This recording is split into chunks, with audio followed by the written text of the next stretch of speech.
In the cold darkness, beyond the Orion Verge, the Kepler-X9 research station hung silently in orbit around a bloated gas giant. It was supposed to be one of humanity's greatest achievements, a deep space xenobiology outpost, automated, self-sustaining, and crewed by the best minds the Earth Federation could offer. For 4 months, no one had heard from them. That wasn't unusual at first. The station operated in near total isolation by design, relying on tight beam data dumps and encrypted bursts to keep communications secure. But then came the silence. Not just quiet, absolute digital death. No telemetry, no pings, no logs. Then, without warning, a transmission arrived. It was short, corrupted, sent on an outdated frequency no one used anymore. The message blinked into the orbital relay at galactic mean 0217, unprompted. When decrypted, it revealed a brief audio file. The waveform was jagged, wrong. There were no official headers, no ID codes, just a voice, cracked, raw, human. "If you're hearing this, turn back," the voice whispered, as static cracked over it like thunder. "It's inside the walls. It doesn't follow rules." We opened something, then screaming, not just one voice, many. A sharp, metallic screech twisted through the signal, followed by what sounded like wet, clicking, chittering. Then silence.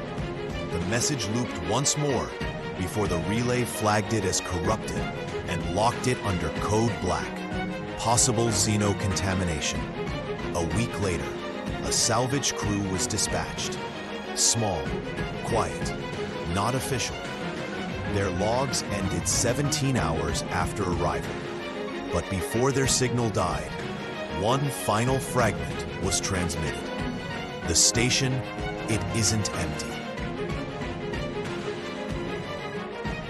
The salvage ship, Andromeda's Grasp, dropped out of slit space on the dark edge of Kepler-71D's gravitational well.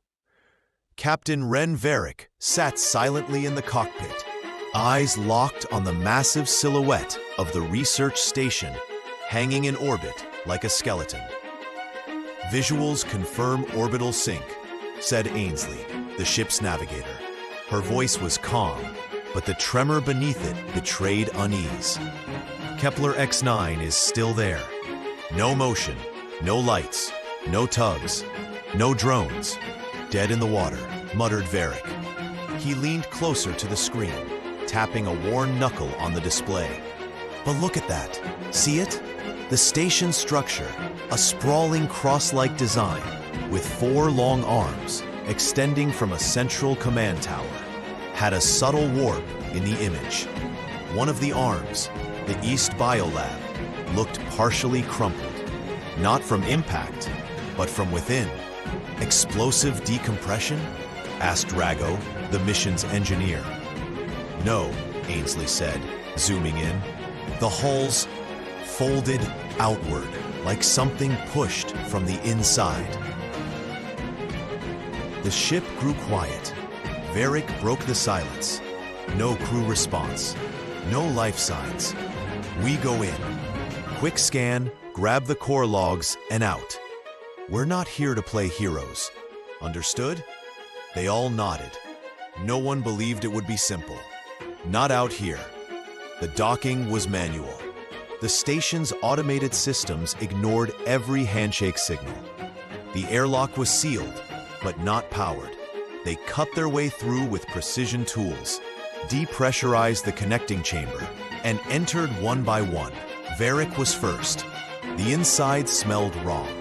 Even through the suit's filters, something old, metallic, and biological filled the air. Not rot, more like stagnation. The scent of something that had been alive and too still for far too long. Emergency lights flickered, casting orange shadows across the walls. Power's at 12%, said Rago, scanning a wall panel. Backups only. Core reactors offline or something's draining it. Where's the crew? Ainsley whispered. There was no sign of them. No bodies. No blow. No mess. Just silence.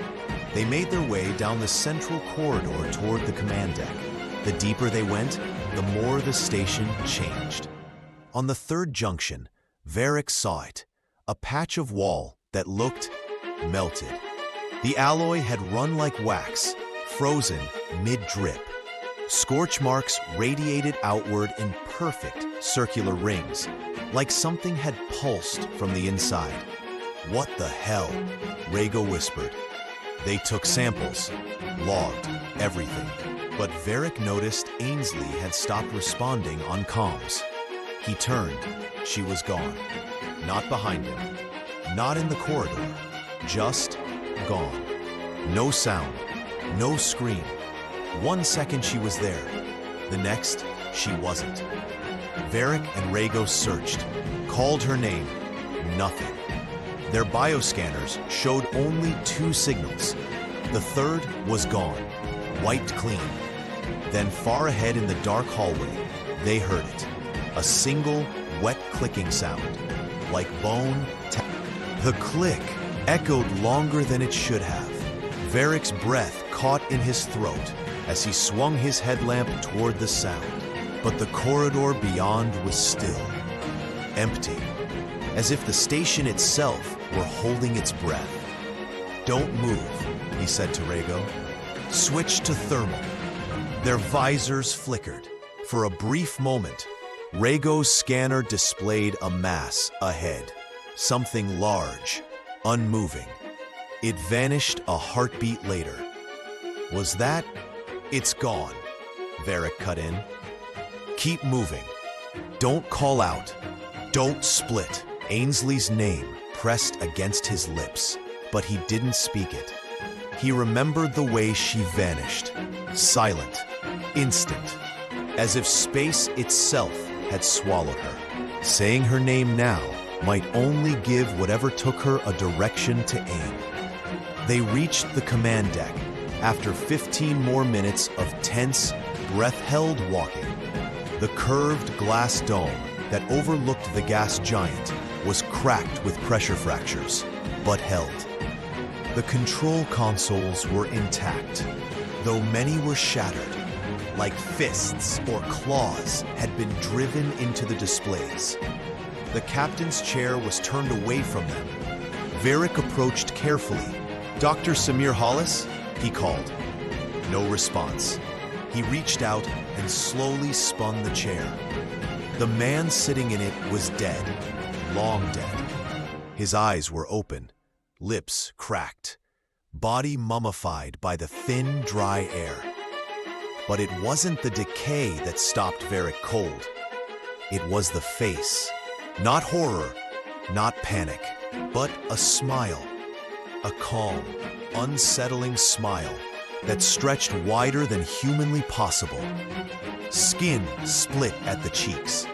His jaw slightly dislocated, as if forced into a grin long after death. What in God's name? Rago whispered, backing away. Varric crouched and noticed something gripped tightly in the dead man's lap. A data module, crusted in dried blood, its surface warped slightly by heat. He pulled it free. The console beside them blinked as the module connected. Data log. Keep Violet playing. ... The screen showed grainy footage. The camera was fixed in the East Biolab. The walls glistened with condensation. Dr. Hollis stood in the frame, pacing. This is day 103, he said, voice calm but tight. Sample 7B has reacted to 0 stimuli until today. We introduced low-frequency resonance to simulate planetary vibration. And he paused. The camera began to shake, distorting slightly. It responded. Not biologically, not chemically, but spatially. The chamber bent. I mean that literally. The walls flexed outward, like it made space breathe. The footage glitched. For a moment, the lab's background warped, folding into impossible angles, forming a jagged, flickering hole. Something moved inside. A shimmer. No clear shape. No eyes or limbs. Just direction. A sense of presence. Then the screaming began. Hollis dropped the recorder. The final image was of the chamber stretching, melting like hot wax, and a figure walking into view. Ainsley, alive, staring directly into them, her eyes black, smiling. Rago turned from the screen, stumbling back. That was just recorded. Varric, that was today. Varric stared at the screen, unblinking. "We're not alone," he said. Then the lights went out. Something exhaled